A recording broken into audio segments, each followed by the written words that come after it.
উলটি পালটি মই নাযাম তোকে ঘূৰি ঘূৰি চাম তই যদি ভাবিছ আপোন মোৰ তোৰেনো ঘৰলৈ যাম। নমস্কাৰ, মই বিশ্বৰাজ।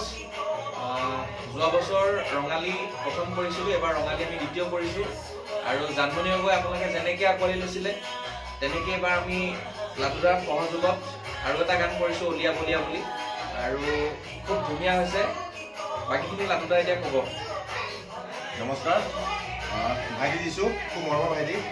যোৱাবাৰ আমি একেলগ হৈছিলোঁ আৰু একেলগ হৈ পেলাই জানমণি গগৈক এটা গীত কৰিছিলোঁ আৰু জানমণি গগৈ বহুত আপোনালোকে যি ধৰণে মৰম চেনেহ দিছিলে আৰু এতিয়াও দি আছে জানমণি গগৈ, আৰু সেইধৰণে এইবাৰ আমি ৰঙালীত আমি কৰিছোঁ অলিয়া বলিয়া বুলি এটি গীত, আৰু আশা কৰিছোঁ অসমৰ সমূহ ৰাইজে আঁকোৱালি ল'ব।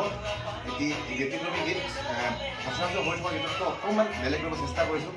ভাল পালেও ক'ব আৰু বেয়া পালেও আমাক আঙুলিয়াই দিব, কাৰণ আপোনালোকৰ ভাল বেয়াবোৰৰ মাজতে আমি আগুৱাই যাব লাগিব। তেনেকৈ গতিকে আশীৰ্বাদ কৰক, যিচু যাতে আগুৱাই যায়, আশীৰ্বাদ কৰক। আৰু এইটো অলিয়া বলিয়াৰ আমাৰ ৰঙালী এলবামৰ প্ৰথমটো গান অলিয়া বলিয়া, আৰু তাৰপিছত আমি আৰু গান কৰিম আৰু কাম কৰিম। আৰু অলিয়া বলিয়াৰ আমি ভিডিঅ' সৈতে একেলগে আপোনালোকে আগবঢ়াম জানুৱাৰীৰ প্ৰথমটো সপ্তাহত যিমানটো সম্ভৱ হয়।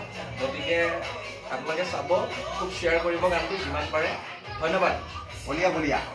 উলটি পালটি মই নাযাম তোকে ঘূৰি ঘূৰি চাম তই যদি ভাবিছ আপোন মোৰ তোৰেনো ঘৰলৈ যাম। হাই, মই নীলাক্ষী। যিচুৰাজৰ ৰঙালী এলবামৰ এইবছৰৰ নতুন গীতটি অতি সোনকালে আপোনালোকৰ মাজলৈ আহি আছে। আমি শুনি আছিলোঁ গীতটি, এইমাত্ৰ সি গাইছে, খুব ধুনীয়াকৈ গাইছে। আশা কৰোঁ আপোনালোকে ভাল পাব। গীতটি লিখিছে, সুৰ কৰিছে আমাৰ সকলোৰে পৰিচিত আপোনালোকৰ মৰমৰ লাটুদা। মিউজিক কৰিছে আমাৰ মৰমৰ পিংকলে। গতিকে অবভিয়াছলি গীতটি ভাল হৈছে আৰু মই নিশ্চিত আপোনালোকেও ভাল পাব গীতটি। গতিকে ৰৈ থাকক অলিয়া বলিয়া অলিয়া বলিয়া গীতটি শুনিবলৈ আৰু শুনি নাচিবলৈ। উলটি পালটি মই নাযাম তোকে ঘূৰি ঘূৰি চাম